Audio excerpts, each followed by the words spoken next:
Sweet. Okay. So I think I'm on a different Wi-Fi now. Can you see and hear me? Yes.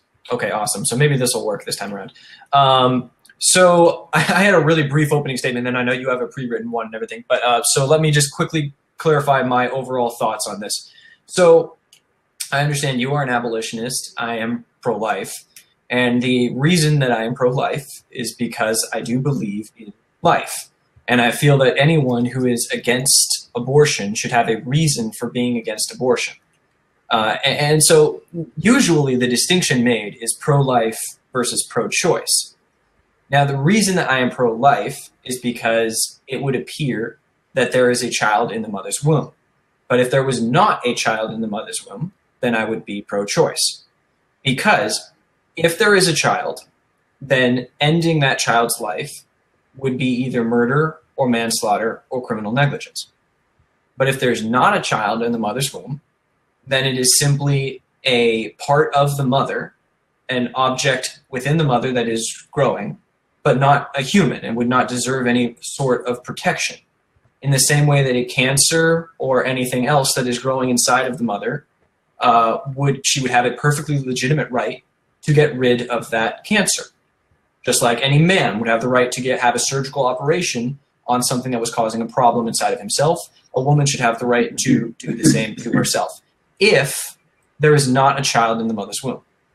But assuming that there is a child in the mother's womb, then we have the question of whose rights do we value? And the first and foremost right that we would value would be that of the life of the unborn child. So to me, the central issue will... Did you just lose me? I can't see you, but I still hear you. Okay, I'll try and reload a little bit. But the central issue would be the question of when life begins, for that reason. So I'll let you go ahead. Alrighty. Okay, so here's what I'll give a brief opening statement at this point. Here on QallOut, this is probably the first debate between a pro-lifer and an abolitionist. Anyone who wants to check out the ideology of abolition, feel free to check out abolishhumanabortion.com. I do believe that these are two different worldviews, especially because my understanding is that Daniel is an agnostic and I am a biblical Christian. So I follow the Lord Jesus Christ in all things. And so that would mean that, we do have a pretty different worldview, especially when it comes to basic presuppositions. And that's going to be the direction that I'm going to be going in this debate, trying to flesh out some of those differences, trying to understand the foundations on which our presuppositions rest. Now, I deny the thesis. According to formal debate rules, that means I don't necessarily have an obligation to prove an alternative, but because I'm interested in truth and edification of all listeners, I'll go ahead and express what I believe to be the central issue anyway, in the abortion debate. And I would say that it is the same central issue as in any other question involving politics or policy, morality or ethics. Yea, hath God said. What does the word of Almighty God say about the matter? That is the fundamental and central question. Now, the reason why I deny the thesis of this debate is this. If one denies that Jesus is Lord, then I don't think that there's any way to escape the conclusion that everything is absurd and meaningless, that there is no objective moral value of any kind whatsoever, and there's no way to know anything in a universe in which Jesus is not Lord. Now, since Daniel is a self-described agnostic, in this debate, I'll be operating on the basis of his presuppositions at times, especially to sort of break down what I would see to be pontifications and moralizing on his part, and we'll see how that plays out to show why the thesis is false. Also, I'm going to try to show that it doesn't matter whether the thesis is false during my questioning of him, etc., in our interactions like that. In short, in a universe in which Jesus is not Lord, I'm not saying that abortion is wrong. I'm not saying abortion is right. I'm just saying it is.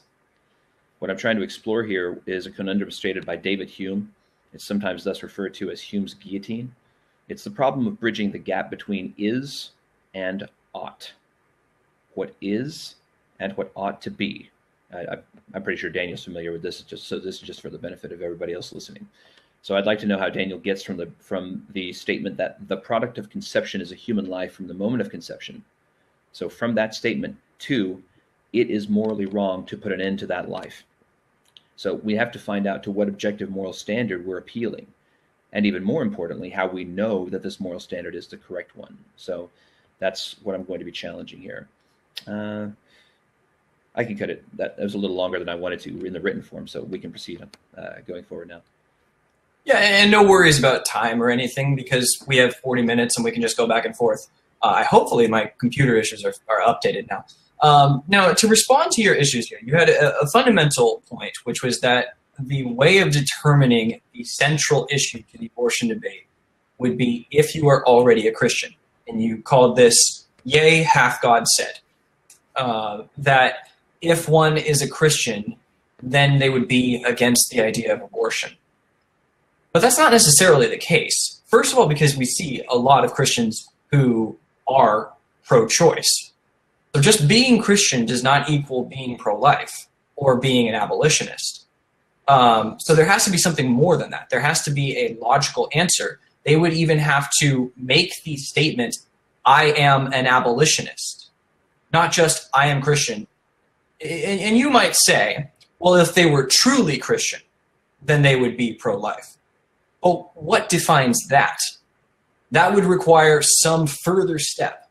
Simply being Christian isn't enough. You have to be Christian and follow the tenets of Christianity or follow the ideals, which comes from your logical position, which is why in order to have a logical position, you must answer this question. Is there a life in the mother's womb? If there is a life, then if you are a Christian, and even if you're not a Christian, you should believe that life that life is worth protecting. Now, you asked the question about, first you said if one denies that Jesus is Lord, then it is impossible to get around the fact that everything is absurd and meaningless, and there is no morality. And then you talked about how David Hume's description of is versus ought, and what should or should not be done. Now, my overall response to this would be rule utilitarianism. Just because one does not believe in a universal objective morality doesn't mean one can't believe in making the world better for those around you. And this, for me, comes out through rule utilitarianism, which is that we can see that certain things are better in society when we do them. Like, for instance, if we had a society where people were allowed to murder whoever they pleased, that would be a worse society. And we can prove this factually. We can see this by societies that would allow murder. We can see this by the fact that everybody, to a certain extent, this has been called by many Christians, including Aquinas, they call it natural law. Well, that would suggest that there are certain things that we can establish as rules. Now, just because we aren't claiming some moral hierarchy doesn't mean we can't create these rules. We can simply say it is better. So my question to you would be, would you agree that it is better that abortion and or murder would be illegal? Is that better? Yeah, we actually don't have, for the purposes of this debate, we don't have to make a distinction between abortion and murder. I mean, abortion is murder. We'll call it murder. Okay, so would you agree that having a law against murder would be correct? If your worldview is correct, no, I cannot agree with that. I need you to prove it rather than to state it. What I see you doing here is basically engaging in, and when I say these kinds of terms, please understand, I mean no offense. I'm not trying to be bombastic. But I truly do see you as you and anybody else. It's not just you. It could be anybody who, and it doesn't even matter what your worldview is. It matters what actually is the case in a universe in which there is no God, or in which God has not spoken, has remained silent. I don't see any way by which we can get from is to ought. And so when we say better, that is a moral value judgment, and I don't see any way by which we get from, there's less murder, there's more human life, there are more people on the planet, et cetera, to better. I just see that there is those things. Before we continue on that, because I do think that's the most important stream of questioning, let me talk really quick about the thing you said about Christian. We may be struggling with a bit of issue of semantics. What I think a Christian is somebody who has been acted upon by the Spirit of God in such a way that they have been born again. And that will be demonstrated and indicated infallibly by a change of priorities, a change of allegiance, and a change of the recognized sovereign of one's life. So before one turns to the living God, then he or she can be a servant of all sorts of things, himself, the devil, the ambitions and desires of the world, etc. But when somebody becomes a Christian in the biblical sense, then they serve Jesus. So that's what I'm talking about. So when you say that, there needs to be another step, in a sense, I do agree, because the word Christian can take on many different meanings. So what I'm trying to say is somebody who is a slave of Jesus Christ, somebody who is committed to serving the Lord Jesus in all things, somebody who has given over all of his, like, anytime that Jesus has spoken clearly, that person is not willing to say anything against the clear statements of Jesus. So that might help clear up what I'm trying to say. Because the Bible is very clear. And as a matter of fact, that was my first call out. My first and only other call out debate so far was about this very issue. And my atheist opponent decided that he would engage me on the level of Bible, which was a mistake. And so it was. I don't think it went too well for him. Maybe it certainly can be debated on different terms as well. But anyway, so I think if we could, of course, you can talk about the Christian thing as well. If we could, let's go back to the. You said we see some things are better in the world, and I would like you to continue to try to flesh out how we know what is better and what is worse. Sure. Well, the model that I put forward was rural utilitarianism. So utilitarianism, as I'm sure you're aware, is just the idea that we can determine if a thing is good by its consequences, by what will occur when you do it, and if the consequences have proved to be more successful, then we would consider that thing to be good. For instance, capitalism, at least over the last 50 years, has led to a significant growth in human well-being. The level of people who have been in extreme poverty has been raised by over 50% over the last 50 years. This is unprecedented success. Now, this does not mean capitalism on its own is necessarily good, but it does mean we can point to certain things that have gotten better. We can see that people's lives got better. And so we can consider that a reasonable consideration when we make rules.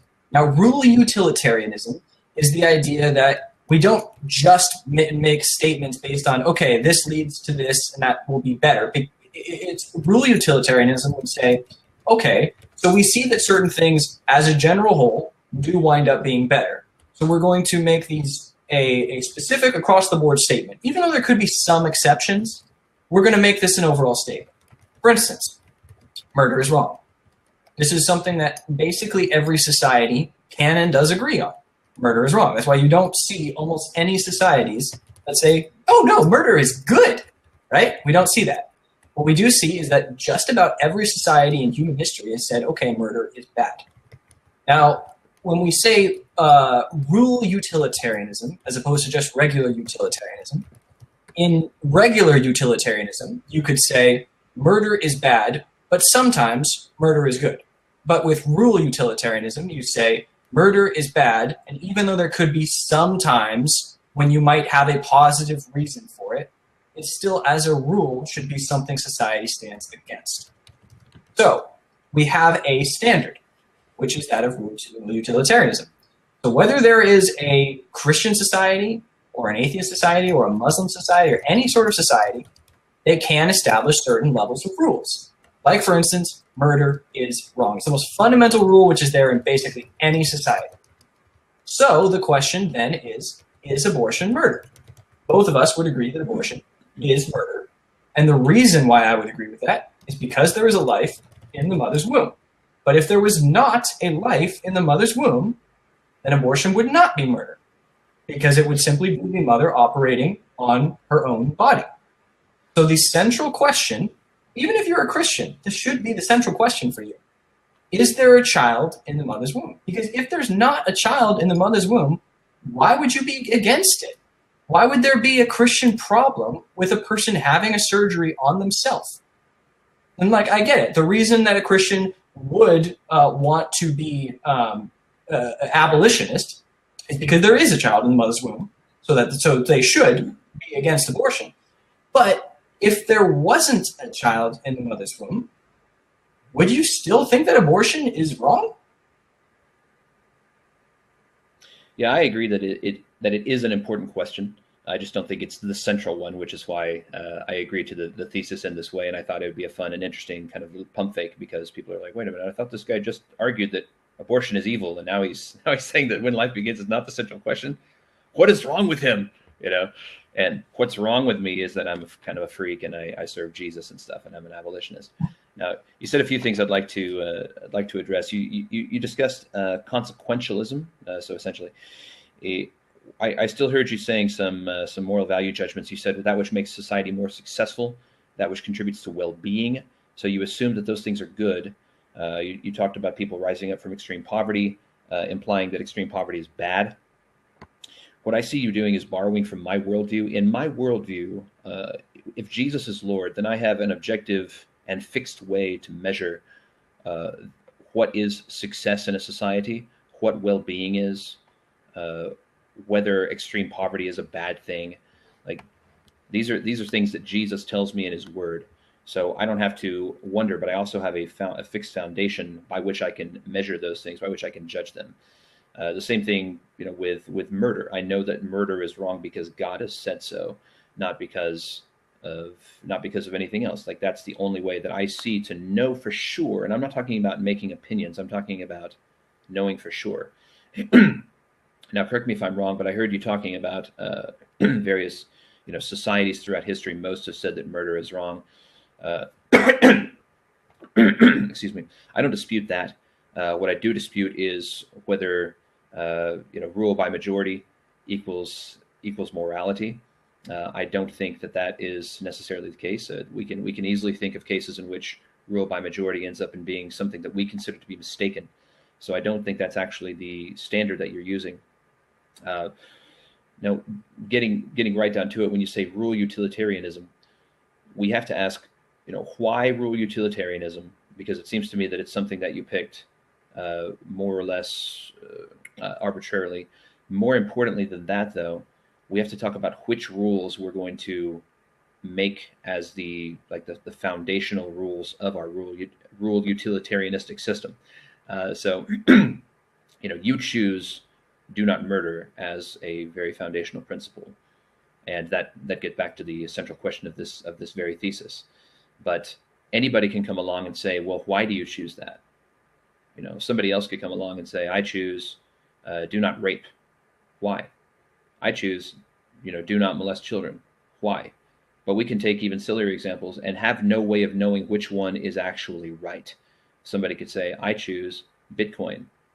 Well, Bitcoin's only been around for a few years. So, okay. I mean, what answer do we have to that? I choose petting doggies. I choose cultivating daisies.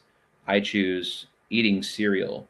I choose washing windows. It doesn't really matter what it is, because without a fixed moral standard by which we identify what is objectively true and objectively right, anybody can say anything. And there's, we can poke fun at it. We can say, well, that doesn't really answer. I mean, look at the world. There's all these murders.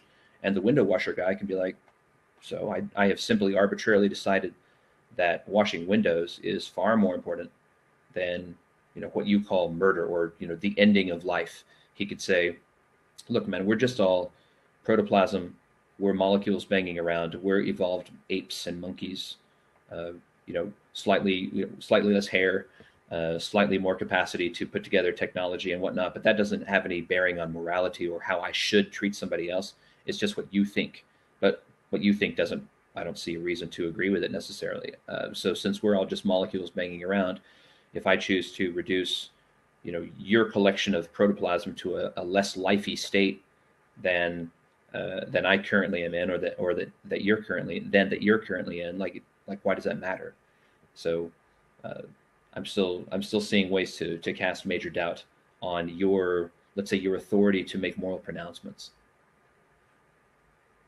Okay, so first you talked about how the only way to know for sure what would be accurate morality would be is if you have a moral lawgiver, so to speak. So if you had Christianity. A couple responses to that. My first response is that we can know things objectively to a human level. We might not be able to know things objectively as in an infinite being could know them, but we can know them based on what is logically accurate. We can logically argue these things, and that's why we have debates like this. That's why we have philosophers. That's why we have logicians. That's why we have politicians, for the purpose of coming to the greatest understanding we can on a objective human level. So we can have systems of morality. And you also talked about how there will be a rule by majority does not equal morality. Well, my response would be a system of morality. While I would agree with you that we're not creating something that we claim to be 100% necessarily accurate all the time, humans, by our nature, are finite beings. So even if we were to be following what we believe is God, and this will be a responsible here, but even if we were to be following what we believe is God's law, we would still be finite beings enforcing that law. We will never be perfect. So it's impossible to have 100% perfect morality. But we can create systems of morality based on what we see in the world and based on what would make the world a better place based on the evidence in front of us. So these systems of morality are what I would argue for. The specific one I argue for is rural utilitarianism, in which we see, look, murder is bad, therefore we're going to make a rule saying murder is bad. Both of us would agree murder is bad. You believe it for a different reason, but pretty much everybody would agree with that reason, or with at least a reason. Another response here, why do we have to know for sure? You're answering this question, when life begins, is the central issue to the abortion debate, by saying the only way to know for sure on a standard of morality is if there's a moral lawgiver. But that's not an answer to this debate topic. Because the question would be, how do we answer the central issue? And you don't have to answer the central issue to 100% certainty. You could answer it to 99% certainty. And you still haven't given a reason why, even under your worldview, if the child is not human, then why on earth would you be pro-choice? It doesn't make sense. If there's a human in the mother's womb, then we want to defend that human. If there's not a human in the mother's womb, then why would we stop the mother from having this procedure? That would be ridiculous. And it would be abusive, and it would be everything that the pro-choice movement says that pro-lifers and abolitionists are. That's foolish. This is why the central issue from a logical perspective has to be proving the humanity of the fetus. As soon as we do this, we have won the debate. We have won the discussion. And that goes for your side and for my side. Now, the last point that I want to talk about, perfect implementation of Christianity is also impossible. When you talk about my rural utilitarianism isn't going to have a 100% objective implementation, that it can't be 100% objective because it is based on humanity's statements. And then you point to your perspective being better because it comes from God. Well, the people who implement Christianity, no matter how perfectly you think they understand Christianity, are still finite beings. Just like the people who would implement my system. There's no difference there whatsoever. So there's no way to say, oh, we have 100% certainty, because you're still humans who are deciding you know what God meant. But by the fact that there are 30,000 plus different Christian denominations, we already know that people don't accurately interpret God's word. You can't just say, oh, we have Christianity, therefore we have the correct 100% standard, because you could have the wrong version of Christianity. Even if you think the Spirit has led you right, 30,000 different denominations disagree with you. So even in your own ideas, you don't have this level of objectivity you're saying. And even if you did have this level of objectivity you think you're saying, there's still no reason to prefer that over a system of rural utilitarianism.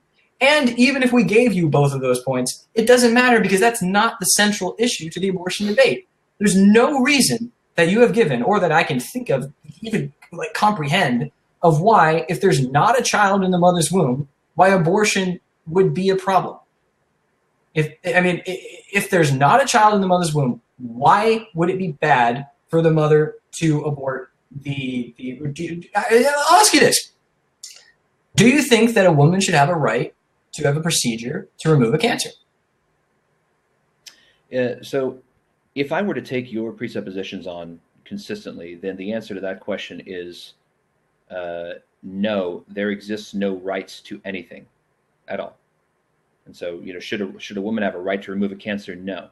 Does a woman have a right to remove a child? No. Does a woman have a right not to? No. There exists no moral. Okay, so let's just say there's no rights for a moment, just for this. Yeah, there are no rights. No rights. I don't see any evidence for rights. People can do what they want. Well, I don't see a reason. So I don't say like yes they can or no they can't. What I'm trying to say is that on your presuppositions, there's no way to identify a value for any action. If it works out better, value, if it's the better, moral value for any action is zero. So whether I love a child and give a child a good education, or whether I rape a child to death, the moral value is the same, zero. You asked the question of is and ought. I provided you a perfectly reasonable answer for that, which is rule utilitarianism, which shows that we ought to do things that are better.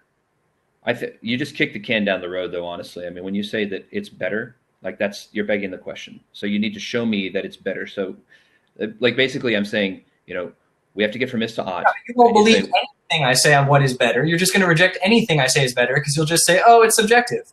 And then, that's exactly right. Exactly. That's why we need God as a higher authority to tell us what's good and what's good. Without God, you would be raping and murdering people right now.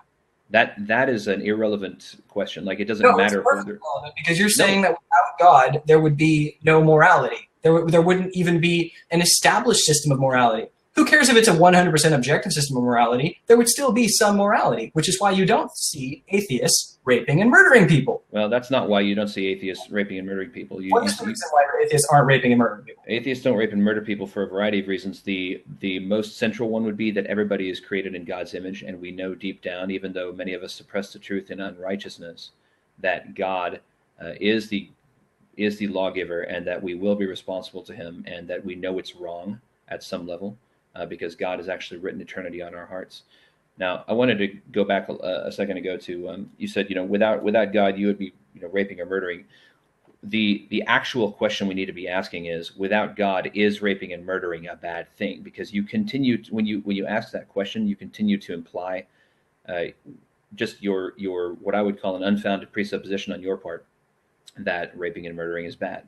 But you would need to prove that raping and murdering is bad. All you've done so far is arbitrarily state rule utilitarianism without proving that the rules you chose are good. Negative effects to society, which has been proven by the fact that every single society eventually gets fed up with it and creates laws against murdering people. How is that proof that it's bad?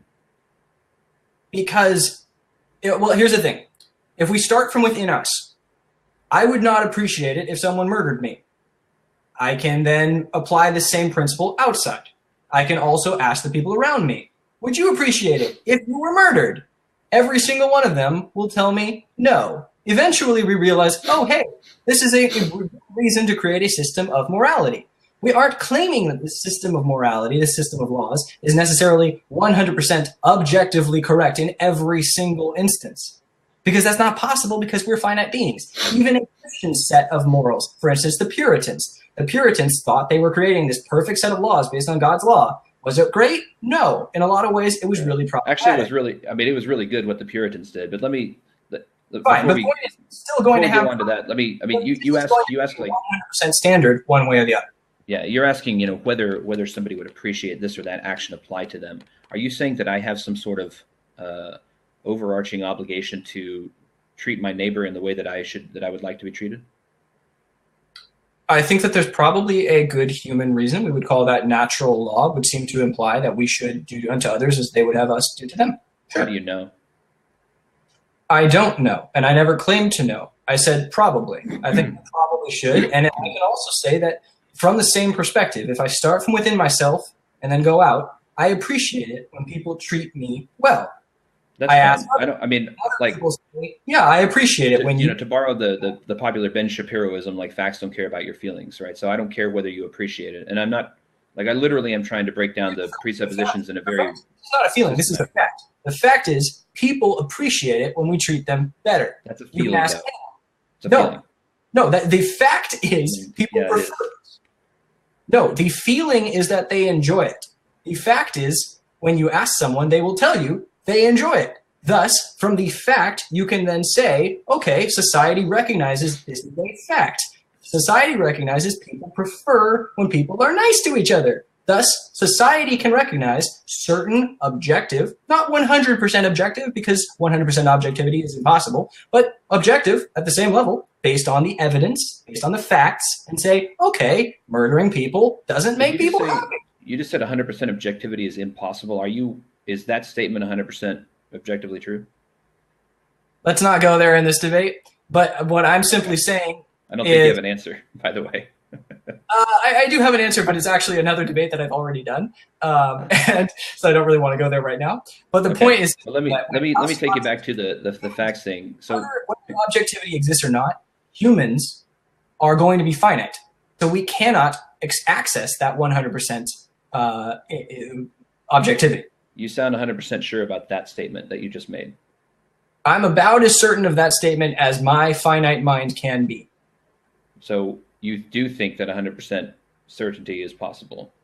99.999999999 infinite. I think you're being a little bit you're playing some weasel words here, it looks like. Well, it's also irrelevant, and it's not weasel words, because I would say as far as the human mind can know, which is only so far because we're finite, but as far as we can know, there are certain things that we can say are better than others. Okay. So take me from people appreciate it to it's better, please. Okay, so the question of a system of morality would be, how do you create a system in which the most people have benefit to themselves and their ability to live, whether or not they have quality of life, whether or not yes. I don't agree with that. How do you prove that statement to be true? How do you prove which statement? Sorry, the definition of morality. Because that is not a definition of morality that I would agree with at all. This is the thing that I've been saying from the very beginning here. You're going for objective morality. You're saying objective morality, there must be 100%. This is why I keep responding to this 100% idea. I am not arguing that there is a 100% morality or an objective morality. I am saying that based on what we see in society, humans have always and can always say, I prefer this, my neighbor prefers this, all the people around me prefer this, thus we're going to create a rule that says this. That is not objectively true that... No, it's not objectively true. So it's not 100% objectively true. So when I ask... It is as objectively true as humans can make it. So when I ask... So let's say that I did take a survey of society, which you've cited no surveys, but let's just pretend that there does exist a survey of society in which 99.9% of respondents unanimously declared that raping children is evil. Why should I agree and go along with that? It's not as much what you should do as what society should do. Society, for its own good, has the ability to protect itself from danger. People join societies because those societies protect them. That's why we have governments. That's why we have laws. It makes things better for the people who join these societies. It is also possible to have individuals who live outside of societies. But that's not what we normally see, because most people recognize living in society has numerous advantages. It benefits you from a financial standpoint, because you can actually get a job and you can get money. And that leads to you being able to get more food, which is the ultimate goal that you have there. It also leads to you being able to afford comfort, a roof over your head, and oftentimes leads to, when you have that comfort, you are able to provide for more children, which is a continuation of society. Altogether, it comes back to society does what is best for itself. I see you begging the question all over the place, continuing to use words like better, advantage, best, things like that. And it's not begging the question, because I'm not claiming. I mean, yeah, it is. No, I'm not claiming, nor have I ever claimed, that this is 100% objective morality. But what I can show is that certain things work out preferably, or you want to call it the word better, when you do them. Like, for instance, the fact that we can objectively measure whether or not people are currently starving and dying versus whether or not they were starving and dying 50 years ago. We can objectively measure whether or not societies would prefer to be murdered or not. You've just equated what society prefers with better. And that's my whole question. So far for this section of the debate, basically, I've been asking you to prove that which society prefers equals better. And Basically, what I hear you doing is just repeating yourself over and over again, and then denying that you actually are dealing with an objective morality base. But it does seem like you have an objective morality base. It's your idea of what is better. It's your idea of societal thriving. But I don't accept that, and I don't see what evidence you have adduced to prove that in an atheistic universe, or in a universe where there's no God, that societal thriving, having more food, having more children, continuing as a society, or evolving, or whatever you want to say, is better. All I just see is that it is. So what would you prefer? What do you think is better? Because I know your whole worldview is God, but what does that mean? Well, just based on the central issue of this debate, based on the presuppositions that you've brought to the table, I don't think there is a better at all. Everything just is. So it literally is the exact same moral value to love a child and to rape a child. Zero. There is nothing. So you can abort a child, zero moral value. You can love that child, zero moral value. Vote Obama, zero moral value. Vote Trump, zero. Build a wall, zero. All these things. It doesn't matter what the moral question is. Any moral question. Should I do this? The answer is, doesn't matter. And whether it matters also doesn't matter. Like literally nothing matters if Jesus is not Lord. And that's my central contention. But that's silly, because that doesn't matter. No, it does. Like, I don't care if you think it's silly. Like, here's why it matters. Here's why it matters. Here's why it matters. Because we have both agreed that there are certain things that are natural law, whether there's a God or not. No, I do not agree with natural law. No. You don't agree with natural law. I thought you already said that. But neither as a Christian nor as an atheist would I agree with natural law. You do agree with natural law because you believe natural law comes from God, but you believe there's natural law. No, I do not. No, I do not hold to natural law. So you don't think humans have a right to do things to each other, or that we have a golden rule? That you don't think there's a golden rule? Maybe we're dealing with. When I say natural law, what I'm talking about is a law that is communicated from observing nature. I do think that humans have obligations. Those are communicated from God, but I wouldn't consider that natural law. So if I use a different term, I apologize for any confusion.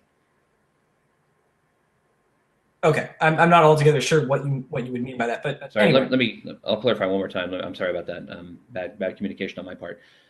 Natural law is a theological category in Christian parlance, and I reject the existence of natural law on a biblical framework. I think that people do have moral obligations to each other, but those are not natural law. So hopefully that helps. Yeah, so we do have moral obligations to each other. That's yes, what I was. I do agree with that. Yes. And you say that's not if the universe, not if Jesus is not Lord. I do not believe that we have moral obligations to each other. Well, let's say we find out right now that there's no God. Okay. We would still have that moral obligation. No, we do not. So you're saying right now I should say there's no moral obligation to my neighbor because I'm an atheist? It doesn't matter if you say it. There's no should. So you can say that or not. It doesn't matter. See, here's what I don't understand. I don't understand why you're trying to pin me into believing something that I don't want to have to believe, when that I wouldn't have to. There's no reason. I don't want you to go to hell. I want you to be set free from your sin. Why should I accept your worldview of what my worldview must be when I've shown you that there are specific advantages to believing in rule utilitarianism? You might not. You might try and say those aren't 100% objective, but they're still preferable. There's still advantages that society wants. Why would I prefer your worldview? Who cares if society wants it? So anyway, let me back up. You should prefer my worldview because it's true, and also because the alternative is literal absurdity, and that's what I'm trying to do. So it's not literal absurdity. The alternative is we believe certain things with 99.9999999% accuracy, and we recognize the fact that, okay, you know what? There might not be a moral lawgiver, so I don't know if there's 100.0% certainty, but I can show that my life, my neighbor's life, and my other neighbor's life, we all get more food when we do it this way. We all get more babies when we do it this way. We all have roofs over our head when we do it this way. We all live when we do it this way. As animals, if let's say that there's no God, that we are just inherent beings, and that we're no better than animals. Animals still prefer to be alive. They have natural inclinations not to be killed. So there are natural moral expectations and goals that, whether a God exists or not, all species have. Humans have these. So even if we might not have a 100.0% necessarily objective morality, we still have things we can show with 99.9999999% certainty do lead to better outcomes. You keep saying the 99%. Yeah. I don't see that.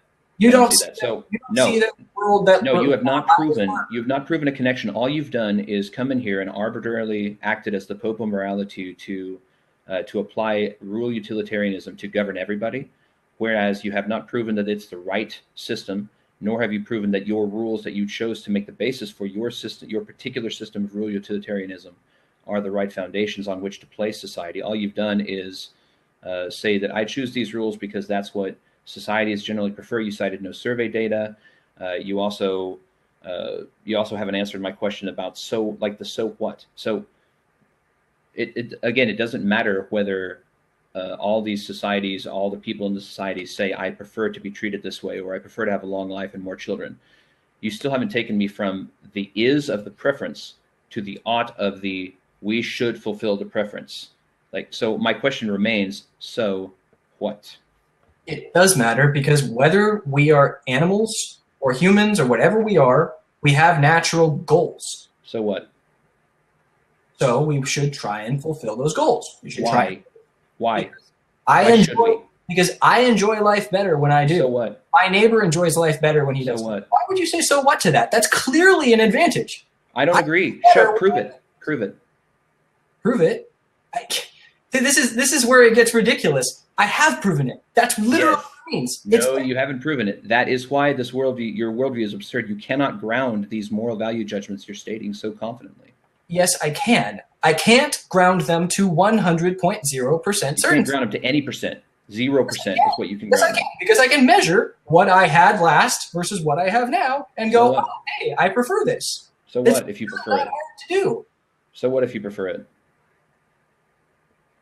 So I prefer it. So my neighbor prefers it. So animals prefer it. So everyone knows we can base systems of morality off of this. Let's come back to the central issue here. So this wasn't supposed to be one of these discussions. It was supposed to be about the question of when life begins. Now, if there is not a life in the mother's womb, and this is something you can't answer because you haven't ever answered it. If there's not a life in the mother's womb, then killing that life would be murder. Your only argument is to say that unless there's God, murder is acceptable, even though no society thinks that. That's not my argument. Okay, well, explain your argument then. So very simply, if there is no God, it doesn't matter. It's not acceptable. It doesn't matter. So what I said. But all right. Well, you said it's acceptable. Acceptable implies an approval, which implies a moral value judgment with with positive implication, which I don't agree with. There's no positive, there's no negative. Just is.